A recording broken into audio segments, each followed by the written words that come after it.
남양 특집 뒤돌아보면 죽는다 19 16위 공개합니다. 그 마을을 조심하세요. 울창한 숲과 계곡을 끼고 있어 천상의 풍경을 자랑하는 이탈리아 남부 바실리카타 지역의 한 마을. 와, 이거 뭐 안 가고 싶어요? 전망 죽인다. 지금 사진 찍은 이 자리에서 진짜 에스프레소 한 잔 먹고 싶네요. 자, 그런데 이 평화로워 보이는 마을이 간직한 충격적인 비밀이 있었습니다. 아이, 자동차 타이어 펑크 났는데? 아, 여길 지나는 게 아닌데. 아이, 진짜 코라로 마을의 저주인가? 아니 방금 너 뭐라 그랬어? 설마 지금 그 마을 이름을 얘기한 거야? 나조차 얘기 안 하고 있거든요. 아 여기서 얘기한 사람 한 기자님뿐이네. 나 얘기 안 했잖아. 내 기사인데. 자, 이곳은 사실 이탈리아, 아니 유럽에서 가장 저주받은 마을로 알려진 곳입니다. 인근 지역 주민뿐 아니라 이 마을 주민들 역시 이 마을의 이름을 입에 담는 것조차 꺼려해서 그 마을이라고 불리는 거예요. 그 마을. 이곳이 저주받은 마을이 된 이유는요. 1940년대 한 번도 패소한 적이 없었던 마을의 열성적인 변호사 바르질리오는 어느 날 재판 도중 만약 제 말이 거짓이라면 이 샹들리에가 바닥으로 떨어질 것입니다. 그러자 곧바로 샹들리에가 바닥으로 곤두박질. 그때부터 바르질리오는 마을에서 나쁜 징조의 대명사로 불렸습니다. 그런데 이후 마을에는 2개의 심장과 3개의 폐를 가진 기형아가 태어나는가 하면 갑작스러운 산사태 등의 자연재해와 자동차 사고 등 기이한 일들이 끊임없이 발생. 이에 사람들은 바르질리오가 마을에 저주를 내린 것이라 여겼습니다. 게다가 1950년대는 흑마술을 사용해서 이탈리아 남부에서 가장 유명했던 마녀 마시아레의 은신처가 이 마을이라고 알려지면서 마을에 대한 공포심은 더욱 커졌습니다. 이후에 이 마을은 사악한 존재가 사는 마을이라고 소문. 이 마을의 이름을 입에 올리지 않게 된 겁니다. 한 기자님만 언급을 한 겁니다. 아니, 그렇다고 이 취재한 기자가 이렇게 성의 없이 마을 이름을 한 번도 말 안 하고 계속 이 마을 하실 거예요? 왜 그 마을이? 딱 알아듣겠는데. 이탈리아 가서 그 마을 하시면. 아, 나는 왜 말한 거야? 자, 근데 너무 걱정하지 마세요. 그래요? 이 저주를 푸는 방법이 있습니다. 아호. 코라로 마을의 저주인가? 마을의 이름을 말하게 된다면 행운의 나무를 만져서 이 아군을 몰아내면 된다고 하는데요. 행운의 나무를 만지기 위해서는 어쩔 수 없이 이 마을을 방문하셔야 돼요. 아, 나 가야겠네. 목적지를 한 번 더 얘기하고 나무 만지러 가야겠네. 가야겠네. 저 동네에 있는 모든 나무는 다 만지고 와야겠네. 유럽에서 가장 저주받은 마을. 혹시라도 이탈리아 남부 지역에 가신다면 그 마을을 조심하세요. 남양 특집 뒤돌아보면 죽는다 19 15일을 공개합니다. 모모를 향한 다이아몬드의 저주. 지난 2023년 5월 6일 영국에서 열린 찰스 3세 왕의 대관식. 70년 만에 역사적인 대관식에 전 세계가 주목했습니다. 그런데 일각에서는요. 왕이 그 왕관을 쓰지 않았던데? 그 왕관의 다이아몬드 때문이겠지. 저주를 피하려고 그런 게 분명해. 약 105캐럿의 거대하고 영롱한 자태, 세계에서 가장 오래된 다이아몬드로 알려진 코히누르. 1952년 엘리자베스 2세 여왕도 생전 즉위식 때 이 코히누르가 세공된 왕관을 수여받았는데요. 그런데 찰스 왕의 즉위식 때 이 코히누르 왕관이 소외되자 코히누르의 저주 때문이라는 소문이 떠돈 겁니다. 코히누르의 저주란 이 다이아몬드를 소유한 자가 세상을 소유하게 될지어다. 하지만 최악의 불행도 알게 될 것이니 오직 신과 여성만이 그 불행을 피할 수 있을 것이다. 코히누르를 소유한 남성은 피의 저주를 받게 된다는 것이었습니다. 오. 남자만 받는다는 거예요, 저주를? 그러니까. 그렇습니다. 특별한 이유가 있어요? 코히누르는 13세기 인도의 한 광산에서 처음 채굴된 것으로 알려졌는데요. 코히누르의 저주의 첫 번째 희생자, 인도 무굴 제국의 초대 황제 바부르였습니다. 1526년 무굴 제국을 건국한 강인한 황제였던 그는 재위한 지 불과 4년 만에 갑작스러운 중병으로 사망. 그리고 다음 희생자 무굴 제국 2대 황제 후마윤과 5대 황제 샤자한. 아버지로부터 코히누르를 물려받은 후마윤은 1556년 궁전 도서관 계단에서 낙상, 아유. 허망한 죽음을 맞이했고요. 역시 막강한 권력과 부를 누리던 샤자한은 자신의 아들에 의해 강제 퇴위. 이후 아그라 요새에 유폐된 그는 결국 감옥에서 쓸쓸한 최후를 맞이했는데요. 그래가지고 자기가 짓고 있던 타지마할만 보이는 아그라 궁에 갇혔잖아요. 아들이 아주 잔인하게 했지. 근데 그 왕도 저 저주의 희생자다. 저 코히누르를 가졌던 사람인 거죠. 그리고 코히누르 저주의 다음 희생자는 페르시아의 왕 나디르 샤였습니다. 당대 최강의 전쟁 영웅이었던 그는 1739년 무굴 제국의 수도를 침공. 이때 코히누르를 약탈했는데요. 그런데 나디르 샤는 최측근 부하들에 의해 암살. 코히누르의 저주처럼 모두 비참한 최후를 맞이했습니다. 제일 비참한 게 최측근한테 암살당하는 거야. 그렇지. 믿는 사람한테 발등 찍히는 거니까. 아니 근데 왜 남자한테만 해당이 되냐고요. 응. 아니, 이게 확실합니까? 여자는 다 피해갔다는 게? 아, 그렇습니다. 이 전쟁 배상금으로 코히누르를 손에 넣은 영국 동인도 회사는 1849년 영국 빅토리아 여왕에게 코히누르를 헌상했습니다. 남자들에게만 발현된다는 코히누르의 저주가 사실이었을까요? 이후에 코히누르는 영국의 여왕 혹은 왕비의 왕관에 세공돼 전해졌고 정말 신기하게도 코히누르의 저주는 재발현되지 않았습니다. 그리고 찰스 3세 국왕이 즉위한 지금 런던탑에 조용히 잠들어 있는 코히누르. 오랜 세월 많은 남성 군주들을 따라다닌 비극의 그림자 코히누르의 저주는 과연 진실이었을까요? 왜냐면 엘리자베스 2세 여왕은 아무 탈 없이 장수하셨잖아요. 엄청 장수하셨죠. 그죠? 네. 야, 근데 좀 안타깝다. 그렇게 크고 아름다웠는데 이 저주가 걸려있다는 거. 남양 특집 뒤돌아보면 죽는다 싶고 12위를 공개합니다. 죽음을 부르는 저주의 모모. 미국 아이오와주의 오클랜드 묘지에서 벌어진 사건. 너 그 얘기 들었어? 그 동상 엄지손가락이 사라졌었잖아. 아, 얼마 전 제식한 사람 목에 그 동상 손가락과 똑같은 크기의 손자국이 있었대. 자, 이 끔찍한 이야기 속 동상의 정체는 천사의 형상을 한 일명 블랙 엔젤. 그런데 이 천사 동상에 얽힌 어휴. 소름 끼치는 이야기는 이뿐만이 아니었습니다. 전해지는 이야기에 따르면요, 동상의 발에 입을 맞춘 여성이 급사. 아이고. 또 다른 여성은 동상을 만진 뒤 심장마비로 사망했다는 겁니다. 자, 이런 끔찍한 상황이 계속되자 사람들은 저주받은 동상이 분명해. 이 모든 게 테레사의 저주 때문이야.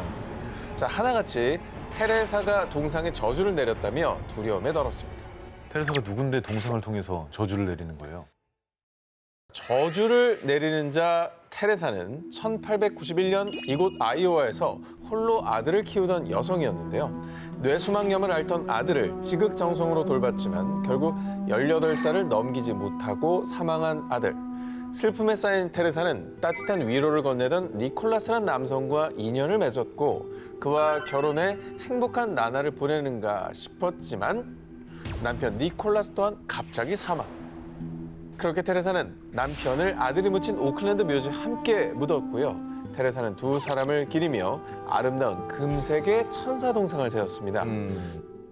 그런데 몇 년 후 테레사마저 병으로 사망한 그날 밤 천둥 번개가 휘몰아치더니 시꺼먼 색으로 급변한 천사 동상.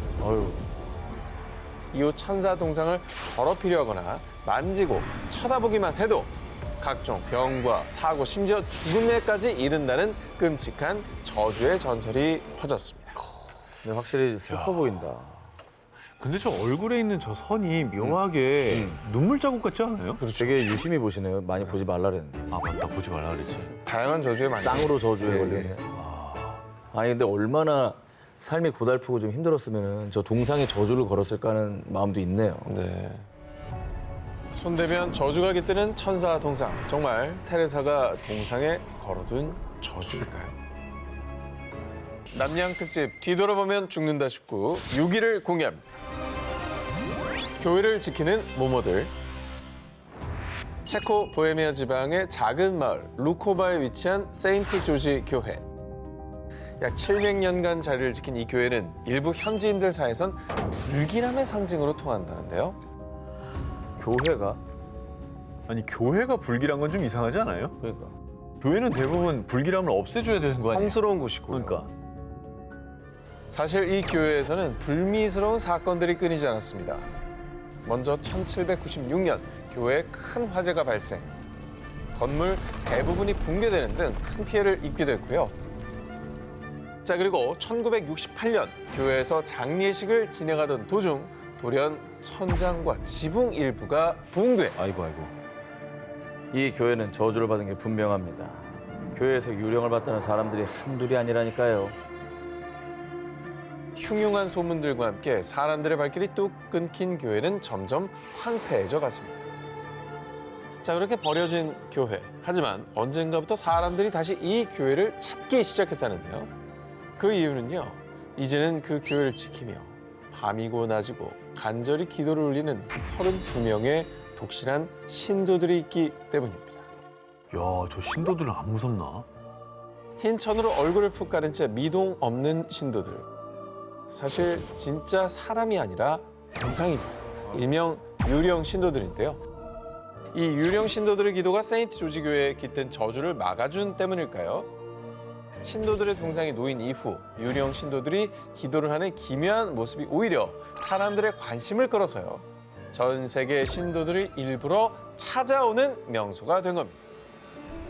이게 막 이런 이렇게 됐다. 식으로 이게 저렇게 예배도 저거 그냥 놔둬놓고 그냥 사이에서 봐요. 그냥 두네요. 저 32명은 그냥 두네.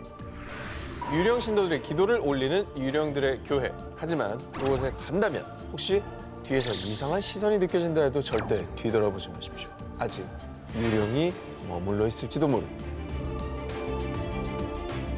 남양 특집 뒤돌아보면 죽는다 19 5위를 공개합니다.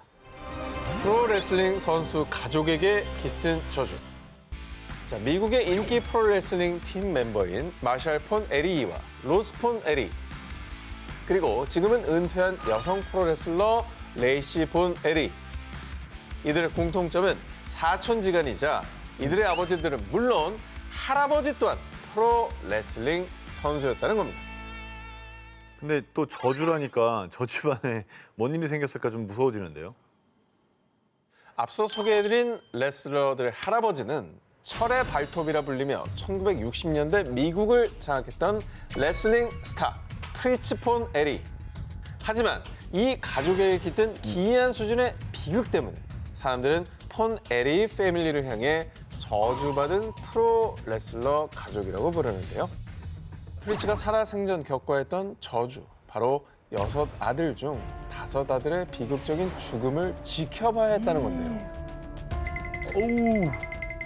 에리의 첫 번째 아들 잭이 1959년 7살의 나이에 감전사고로 사망한 것을 시작으로 셋째 아들 데이비드 폰 에리는 1984년 25세라는 젊은 나이에 유나이티드 내셔널 챔피언십 벨트 방어전을 앞두고 심장마비로 사망했습니다. 넷째 아들 캐리 폰 에리 또한 프로레슬러로 활동했는데요. 1986년 26세 오토바이 사고로 다리를 절단. 해당 사실을 숨기고 의족을 찬 채로 프로레슬링 선수 활동을 이어갔는데요. 하지만 극심한 통증 때문에 마약성 진통제에 의존하다 징역을 선고. 이후 레슬러 업계에서 쫓겨나며 1993년 스스로 세상을 떠났습니다. 아까 그 선수 또한 선수 활동을 하는 의지가 얼마나 강했어요. 의족을 찬 채로도 활동을 했다는 거예요. 그렇죠. 그 저 시대에는 사실 그렇게 치료를 위해 복용하는 약이 중독이 되지 않게 그걸 조절하는 게 없지. 지금처럼 정교하지 않았을 거라고요. 프리츠가 겪은 비극은 여기서 끝이 아닙니다. 5째 아들 마이크 폰 에리는 데이비드와 닮았다는 이유로 끊임없이 비교당하며 압박감과 부담감에 시달리다 1987년 23세 수면제 과다 복용으로 사망. 6째 아들 크리스 폰 에리는 천식, 또 잦은 골절 등 잔병 치레가 많은 편이었는데요. 형들을 따라가고 싶었으나 그러지 못하는 자신에게 우울감을 많이 느꼈고, 그러다 5째 형 마이크가 자살한 이후 그 충격에 시달리다 본인 또한 4년 뒤인 1991년 21세의 나이를 원총으로 자살하고 말았습니다. 왜 이러냐. 그 자식이 부모 먼저 가는 게 가장 큰 불효라고 그러는데. 근데 심지어 자식 중에 둘이나 스스로 갔잖아요. 그러니까. 자, 프로레슬링 선수 가문의 영광 뒤에 비극적인 이면. 다시는 이런 저주가 반복되지 않기를 바랍니다. 남양 특집 뒤돌아보면 죽는다 19 4위 공개합니다. 모모의 끝없는 비극. 2020년 7월 한 저택의 수영장에서 한 여성이 의문의 사고로 사망하는 사건이 발생했습니다. 그런데 이 소식이 전해지자 사람들 사이에서는 또야? 그 가문의 저주가 시작된 게 분명해. 그녀의 죽음이 저주 때문이라며 수군거렸습니다. 의문사한 그녀의 이름은 아너 울로스. 맥주 명가로 유명한 G사의 창립 가문 벤자민 기네스의 외손녀였습니다. 가문의 저주라니. 그럼 이런 의미서가 뭐 처음이 아니라는 거예요? 그렇죠. 세계적인 맥주 명가의 저주. 그 첫 번째 희생자는 G사의 창업자 아서 기네스의 4대 손 윌터 에드워드 기네스였습니다. 1944년 그는 이집트 테러 단체에게 무차별 총격을 당해 사망. 1966년 아서 기네스의 6대 손 패트릭 타라 브라운은 교통사고로 사망. 1978년 기네스 가문의 상속녀 중 한 명이었던 헨리에타 기네스는 우울증을 겪다가 목숨을 끊는가 하면 같은 해 G사 회장의 사촌이었던 존 기네스의 4살 배기 아들 피터 기네스가 교통사고로 사망. 이런 잔혹한 일을 겪고도 저주는 끝나지 않았던 걸까요? 그로부터 2년 뒤 존 기네스는 가족과 등산을 하던 도중 추락사하고 말았습니다. 아이고. 근데 우연이라고 하기에는 너무 비극적인 사건들이 진짜 다양한 경로로 일어나고 다 목숨을 잃었다는 것 자체가 너무 비극적이네요. 한 명만 저런 있어도 찝찝할 텐데 저게 너무 많아서 일일이 소개해드리기 힘들 정도입니다. 일각에서는요, 아일랜드가 영국으로부터 독립을 하기 위해서 고군분투 중일 때 당시 G사가 되려 독립 반대 정치단체를 후원했다고 하면서요. 조국의 배신자라고 비난. 그래서 G사 창립 가문이 저주를 받은 것이라고 추측을 했습니다. 교통사고, 암살, 약물 중독, 자살 등 유독 비극이 끊이지 않았던 맥주 가문. 그 많은 비극적인 죽음들은 정말 단순한 우연이었을까요? 이제는 그 비극의 굴레에서 벗어났길 바랍니다. 남양 특집 뒤돌아보면 죽는다 19 2위를 공개합니다. 감춰진 모모 라로리 하우스의 저주. 1930년대 폭우가 내린 어느 날 미국 뉴올리언스의 한 공동묘지 묘비에 그대로 명중한 벼락. 난데없이 떨어진 벼락에 묘비 하나가 깨져버리고 마는데요. 쪼개진 묘비에 적힌 그 이름 델핀 라로리. 1849년 12월 7일 사망. 자, 저 라로리라는 사람이 누군지가 중요하겠네요. 묘비의 주인 델핀 라로리는 막대한 부와 뛰어난 미모로 1830년대 사교계를 주름잡은 것은 물론 가난한 이웃을 돕는 심성까지 겸비해 사람들에게 존경받는 인물이었습니다. 그녀는 2번의 불행한 결혼 생활 끝에 3번째 남편과 결혼했고요. 뉴올리언스 중심가에 위치한 대저택 라로리 하우스에서 행복한 삶을 누렸습니다. 그러던 어느 날 집에서 화재가 발생. 다행히 불길은 잡혔지만 라로리 부인의 행방은 묘연했는데요. 그런데 집 다락방에서 소방관들이 목격한 충격적인 장면. 저게 뭐지? 실신 아니야? 쇠사슬에 몸이 묶인 채 불에 타 죽은 노예들의 시신 7구가 발견. 그리고 주변에선 각종 고문 도구들까지 발견됐는데요. 헐. 뭐 집에서 뭔 일이 있었던 거예요? 뭐야? 이 부인이 사라진 거랑 관련이 있는 일이에요? 이 사람이 가해자야, 피해자야? 이 천사 같았던 라로리 부인은 사실 뭐야? 또. 대체 왜 이렇게 외박을 하는 거야? 남편의 잦은 외박으로 극심한 스트레스를 받았다는데요. 그런데 남편이 외박할 때마다 분풀이를 하려고 노예들을 학대. 그 학대가 얼마나 극악무도했으면 다락방으로 오라는 부인의 명령에 먼저 목숨을 끊은 노예까지 있었다고 합니다. 그러다 집에 화재가 발생하자 라로리 부인은 자신의 만행을 들킬세라 재빨리 도주. 다락방에 감금돼 있던 죄 없는 노예들만 참혹한 죽음을 맞이했던 겁니다. 안 꺼내준 거야? 노예들 엄청 불쌍하다. 그냥 타 죽은 거잖아, 못 나가고. 그런데 화재 이후 그녀의 집에선 각종 기이한 현상들이 발생. 쇠사슬이 바닥에 찍히는 소리, 텅 빈 집안에서 들리는 사람의 비명까지. 때문에 라로리 하우스에서 5년 이상 버틴 사람은 없었고요. 이곳에 살던 사람들에겐 깨름칙한 일이 계속되고 급기야 그녀의 묘비가 벼락을 맞고 쪼개지자 사람들은 라로리 하우스의 저주 아니야? 라며 입을 모았습니다. 죽어서라도 좀 벌을 받은 게 아닐까 싶은데 살아서 벌을 받았어야지. 그러니까. 사실 그렇죠. 네. 그런데 2007년 할리우드 배우 니콜라스 케이지가 라로리 하우스를 구입하며 또다시 화제가 됐지만 그는 불과 2년 만에 파산. 아이고. 사람들은 이를 두고 계속되는 라로리 하우스의 저주가 아닐까 추측하기도 했는데요. 왜 샀대 그걸. 정말 라로리 하우스에선 억울한 원혼들의 저주가 계속되고 있는 걸까요? 여름 특집 벗어날 수 없는 저주의 굴레 19 11일을 공개합니다. 모모할 수 없다. 모나코 왕가의 저주. 2021년 모나코. 현재 언론의 보도. 모나코 알베르 대공, 샬린 대공비와 별거. 모나코 왕가의 불화설이 대두된 겁니다. 자, 그런데 보도를 접한 모나코 국민들은요. 아니 이게 대체 몇 번째야. 아니 결국 또 저주를 피해가지 못했네. 모나코 왕가가 무려 700년간 내려온 저주에 또다시 희생됐다고 믿었습니다. 사람들은 진지하게 저주를 뭐 믿는 거네요. 그렇죠. 대공 부부의 불화설이 왜 저주예요? 전해지는 이야기에 따르면요. 그리말디 가문의 레니에 1세가 모나코를 점령했을 때 저 여자는 마녀다. 당장 화형시켜라. 라고 명했습니다.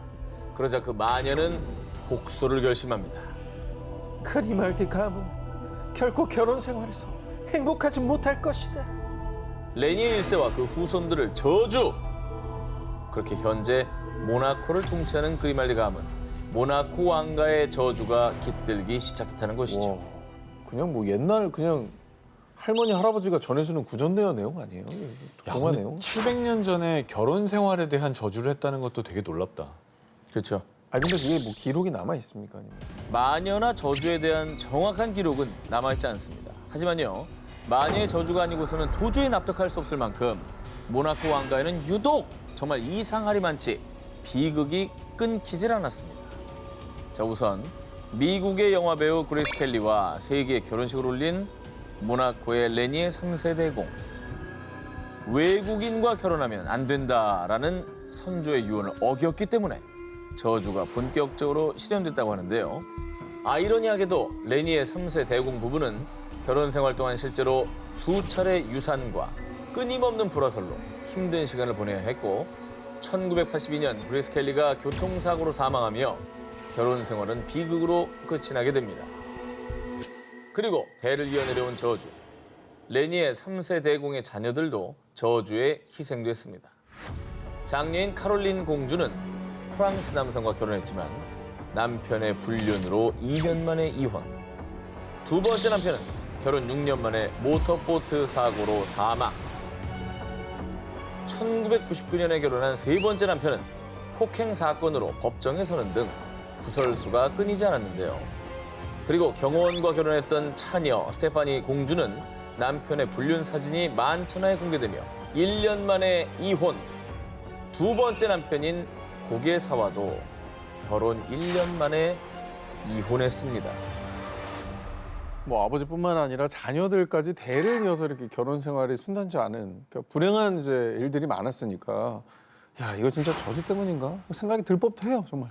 아유, 그냥 마녀가 행복한 결혼하지 못할 거라고 저주를 했다고 하고 그 오랜 저주가 진짜 깊게 서려 있는 건가 하는 생각이 드네요. 모나코 왕가의 대를 걸쳐 내려오는 불행을 부르는 저주. 모나코 왕가에 드리운 비극. 그것은 정녕 마녀의 저주인 것일까요? 여름 특집 벗어날 수 없는 저주의 굴레 19 10위 공개합니다. 모모할 수 없는 마을. 인도 마디아 파라데시주 산카 자기르 마을. 이곳은 출산이 임박한 산모가 있으면요. 아 여보 아직은 안 돼. 좀만 참아. 온 마을이 비상. 출산하기 전에 산모를 급히 마을 밖으로 이동시킨다고 합니다. 병원이 없나 보네. 에이? 직접 받으려고 그러는 거 아니에요? 마을 주민들이 출산 직전에 임산부를 마을 밖으로 급히 이동시켰던 이유. 글쎄 얼마 전에 옆집에 태어난 아이가 장애를 갖고 태어났대. 정말 그 저주가 사실인가 봐. 이 마을에선 오래전부터 전해지는 이야기가 있는데요. 바로 이 마을에서 아기를 낳으면 끔찍한 저주를 받는다는 것. 실제로 일부 임산부들이 이 마을에서 출산을 했을 때 아기가 D형으로 태어났거나 사망. 그 이후부터 이 마을에서는 출산 금지. 아이를 낳으면 안 되는 마을이 됐습니다. 혹여나 출산이 임박해 마을 밖 병원까지 가지 못할 경우를 대비해 마을 바깥쪽에 아이를 낳기 위한 방까지 따로 마련할 정도로요. 이 마을의 임산부들은 눈이 오든 비가 오든 아무리 다급한 상황이라도 무조건 마을 밖에서 출산한다고 합니다. 엄매야. 그 산모도 위험해진다고 그러잖아요. 다 근데 태어난 아기는 물론이고. 야, 이거는 진짜 무서운 저주인 게 아, 그럼. 이게 우리가 저주 같은 거 안 믿는 사람도 많잖아요. 근데 이 아이와 관련된 거는 이거는 안 믿기가 어려워요. 근데 이 마을에 왜 이렇게 무서운 저주가 있는 거예요? 마을 장로들에 따르면요. 저주가 시작된 건 아주 오래전 16세기.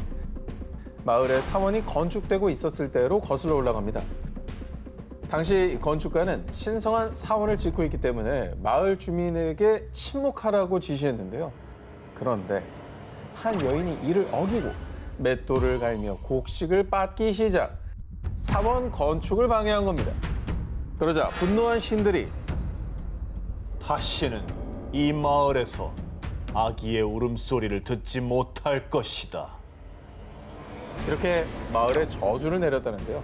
그리고 얼마 후 마치 그 저주를 증명하기라도 하듯 사산하거나 장애를 가진 아이가 태어나는 등 불행이 따랐다고 합니다.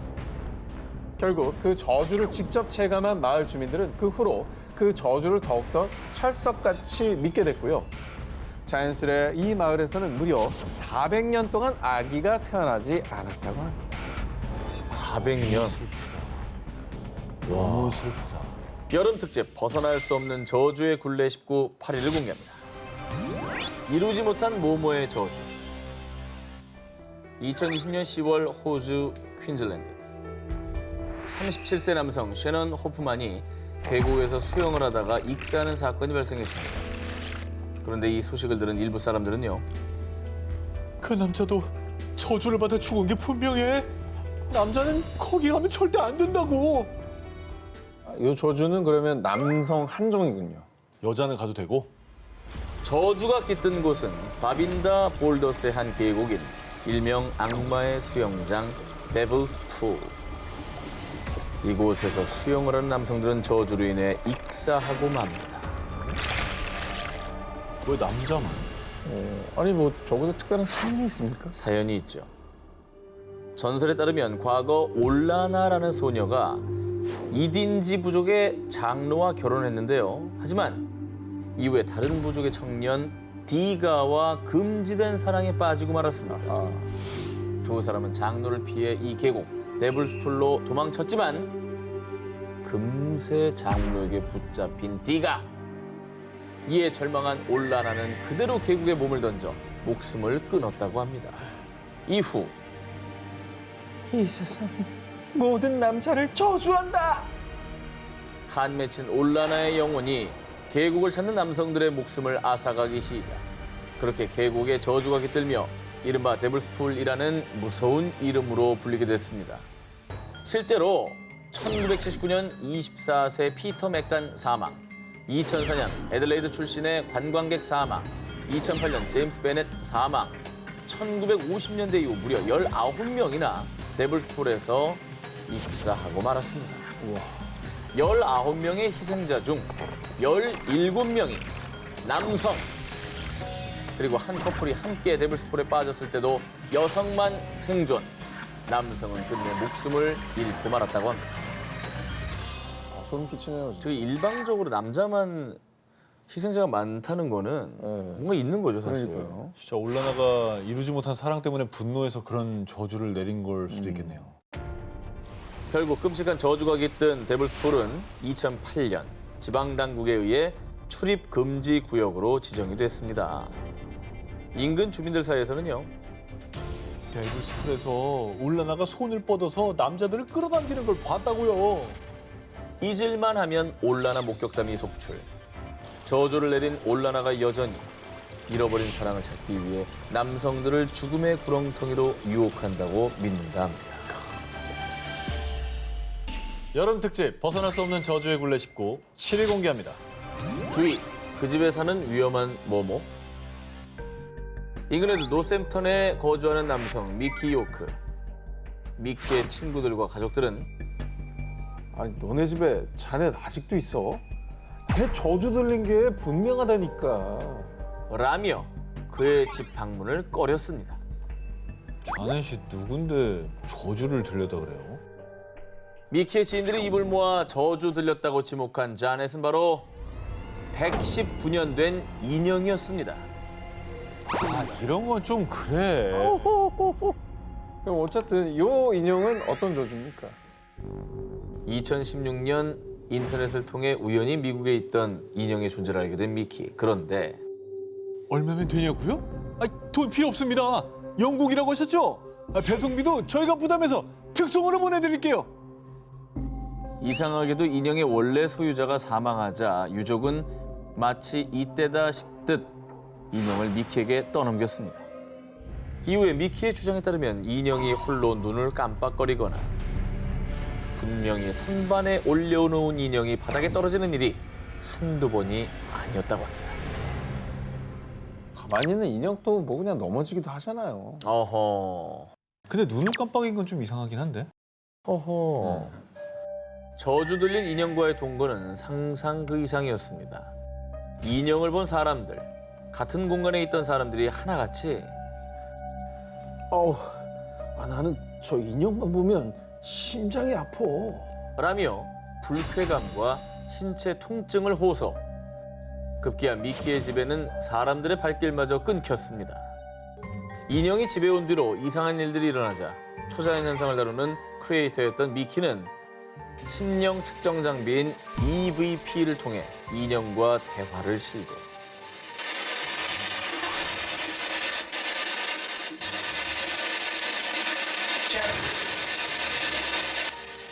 인형 속의 영혼이 스스로 이름을 밝히거나 미키에게 욕설을 하는 등 으스스한 일이 계속 벌어졌지만 자넷 영혼이 왜 인형에 깃들었는지, 사람들에게 왜 해를 끼치는지 인형의 저주 들린 사연은 밝혀지지 않았고요.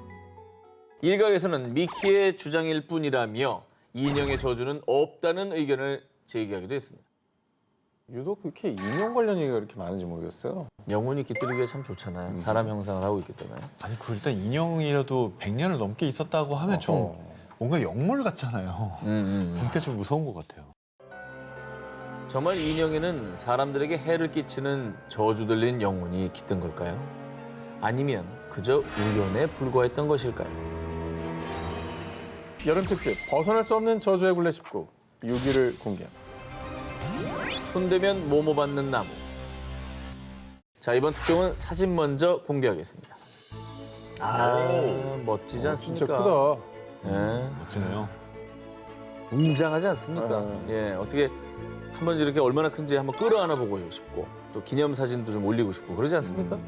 아예 주제가 주제인지라 저는 저는 나 안 해. 안 끌어안겠다. 네. 저는 가보겠습니다. 앉습니까? 네. 앉는 사람과 앉지 않는 자. 어허. 그 운명은 갈리게 됩니다. 이 나무를 만진 사람들의 후기를 들려드립니다.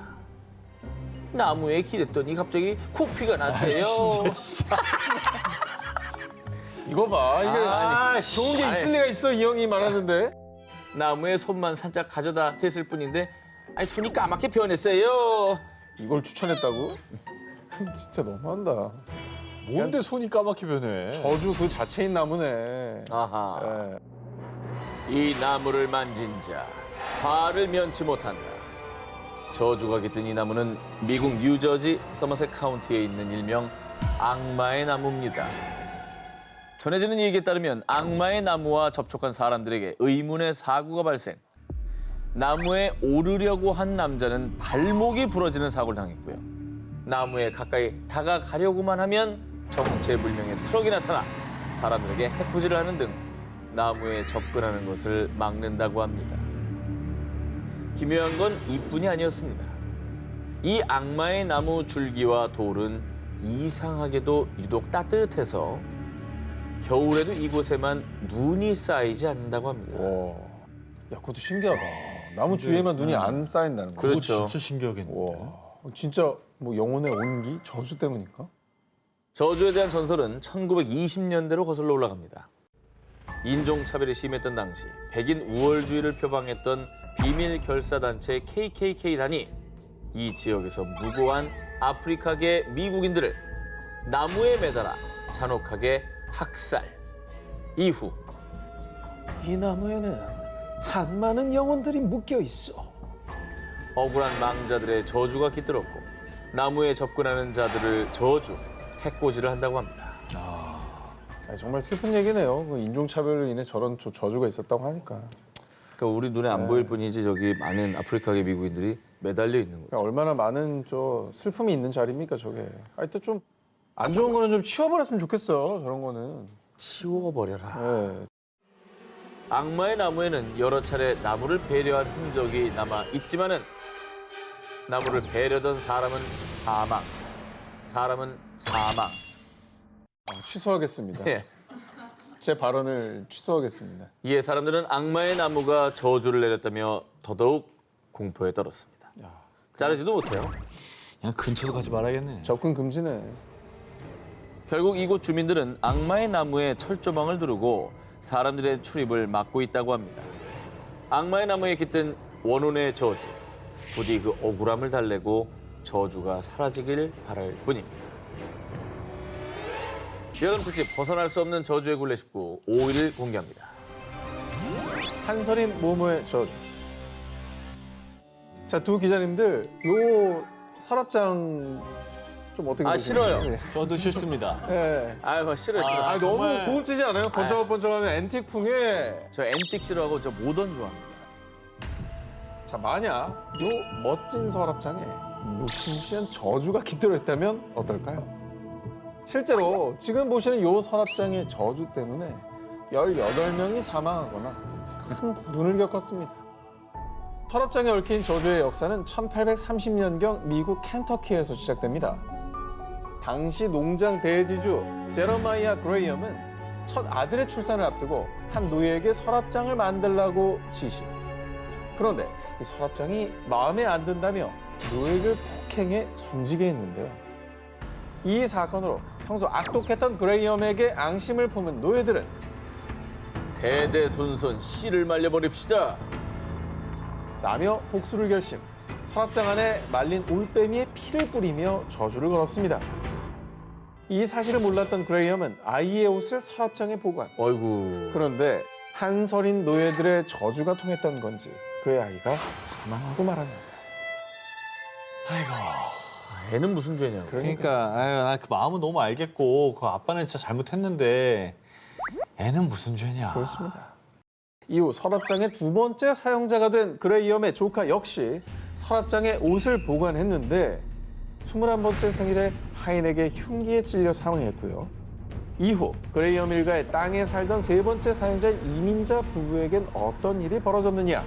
서랍장의 저주로 아내는 병이 들었고 아내를 버리고 떠난 남편은 사고로 사망. 그리고 서랍장의 저주는 여기서 끝이 아니었습니다.